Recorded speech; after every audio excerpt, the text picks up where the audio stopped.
Good day and welcome. I'm Rick, a man of history and your guide to the past. Today we're going to be stepping back to the 17th century and returning to the wars of the Three Kingdoms and the English Civil War. We're going to consider the main sides in the English Civil War, the supporters of King and Parliament. We're going to ask who they were. But first, a real quick aside. The supporters of King and Parliament are usually referred to as Royalists and Parliamentarians by historians today, though you may be more familiar with them by different names, as Roundheads and Cavaliers. Now these are perfectly acceptable period terms for the two sides, however they were used as insults. Roundhead was first used before the war, and it's thought to reference a type of closely cropped style of haircut adopted by some, but not all, Puritans. Or possibly it was referring to the style of hair required by many London apprentices, who were some of the first very firm supporters of Parliament over the King. Possibly because they had a reputation for just enjoying high-spirited civil disobedience. According to John Rushworth, an English lawyer and politician in the mid to late 17th century, the word was first used on the 27th of December in 1641 by a disbanded officer named David Hyde. During a riot, Hyde is reported to have drawn his sword and said he would cut the throat of those round-headed dogs that brawled against bishops. However, Richard Baxter, a Puritan minister throughout the period, but banned from preaching with the Restoration, ascribes the origin of the term to a remark made by Queen Henrietta Marie at the trial of Thomas Wentworth, the first Earl of Strafford. The trial was earlier in 1641, and the Queen asked who the round-headed man was. That was referring to John Pym, a politician who was at the head of the parliamentary party in the lead-up to war. Cavaliers, as you know, was a name given to supporters of the King. Again, it originated before the war broke out, but whilst each side was gathering support, where a document called the Propositions of Parliament was issued in June of 1642, which described several sorts of malignant men who were about the King, some whereof under the name of Cavaliers, without having respect to the laws of the land or any fear either of God or man, were ready to commit all manner of outrage and violence. The term Cavalier was soon reappropriated and turned into a title of honour by the King's party. At the Restoration, the court party preserved that name, which survived until the rise of the term Tory. Thus, parliamentarians didn't call themselves Roundheads, nor did Royalists call themselves Cavaliers, or not at first at least. Their enemies use these names to mock them, which is one reason I don't like to use them. However, they are terms which are in common use, and you should feel free to do as you see fit. But if you see me in costume and use one, be prepared for offence to be taken, either because you've accused me of being on the wrong side, or because you're being very rude. Phew, that was a lot. So, back to the content. We're going to look at each side in some detail and examine their supporters specifically, geographically and also by sort of station and rank. There has, however, been a lot written about this, and I'm going to say now and up front that there are exceptions, and the general rules or trends I'm going to talk about do not make for absolute truths. If you want to know specifics of a place or a family or a field of trade, please let me know and ask me in the comments. But unless I break things down by family and town by town, even on a county by county level, I can't do anything other than a general overview. So an overview is what I'm aiming for, and I think it's going to be the best approach. However, enough of me, let's speak with an expert.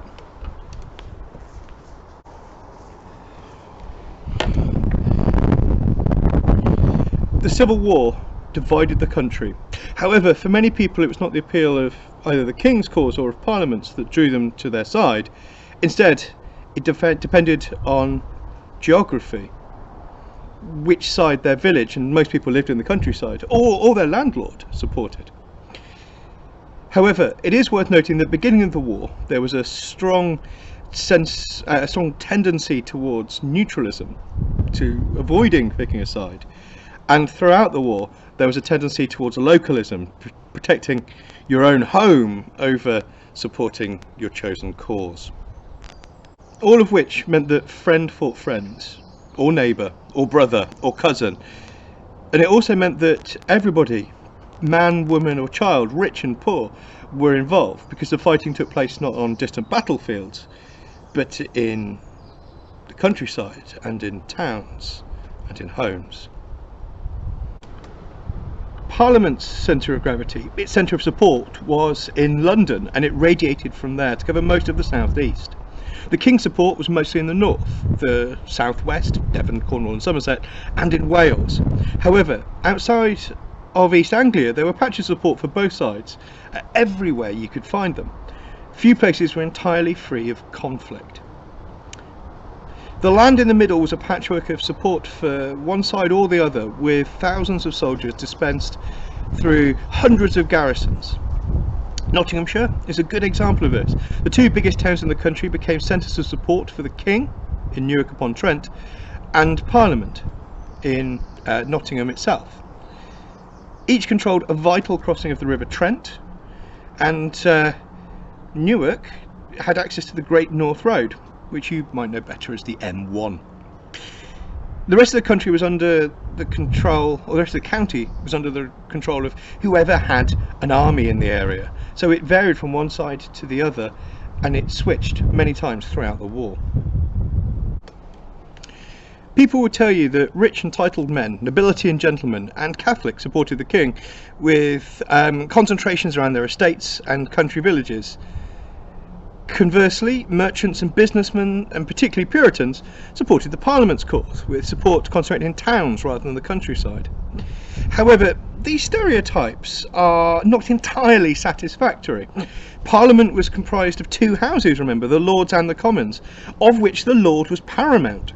In the earliest days of the wars, the Earls of Essex and Manchester, important, rich, powerful noblemen, were amongst the strongest supporters of Parliament, and they led its armies. Edward Montague, the second Earl of Manchester, raised and commanded a regiment, and in August of 1643 he was appointed Major General of the Army of the Eastern Association.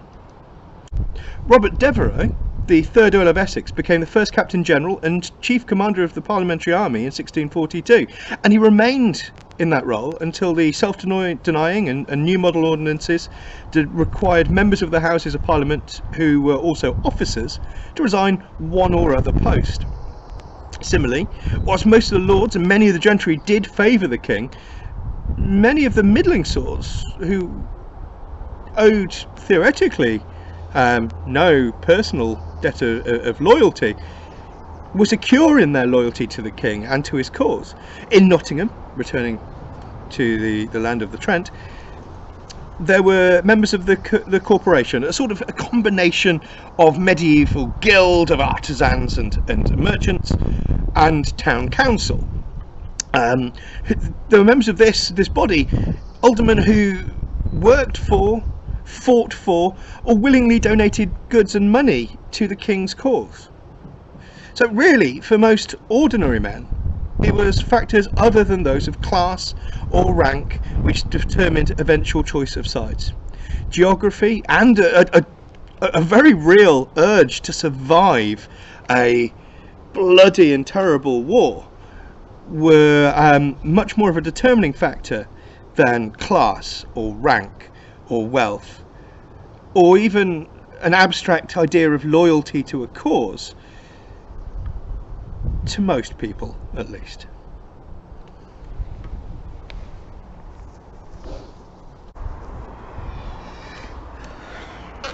Right, so the traditional view of the English Civil War is of dour, puritanical Roundheads, drawn mostly from the merchant class or the middling sorts, with a sprinkling of gentlemen, centred in London and controlling most of the southeast, and these were facing beautifully, excessively dressed cavaliers with great hair, made up of lords and gentlemen with support in the north and the southeast of England and in Wales.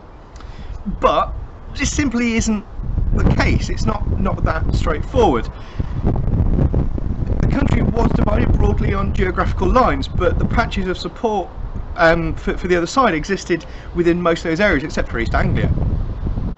The majority of those who fought or took part were simply trying to survive as best they could with geography, who controlled their homes, being most important for the majority as a reason to pick a side. This has, however, been something of a whirlwind tour, so I hope you've enjoyed it and that everything makes sense. If you'd like me to talk more about some of the groups I've mentioned, or to cover perhaps the Scottish, or to go into shine a light onto what made English Puritans or Catholics important, or to dig into some other groups, perhaps you want to know about the Diggers and the Levellers and the Ranters and so on, please do let me know. Remember, if there is a topic or part of history you'd like me to cover, whether it's the Wars of the Three Kingdoms, 17th century warfare more generally, or some other topic, the past is big, it's very exciting, please let me know in the comments. You can follow me on Facebook or Twitter, and once I'm back out and around in the world, my Instagram will be much more exciting than it is at the moment. Meanwhile, if you like this video, please like it. If you'd like to join me again in the past, please subscribe for more. So, until next time, stay safe, stay happy, see you soon. Goodbye.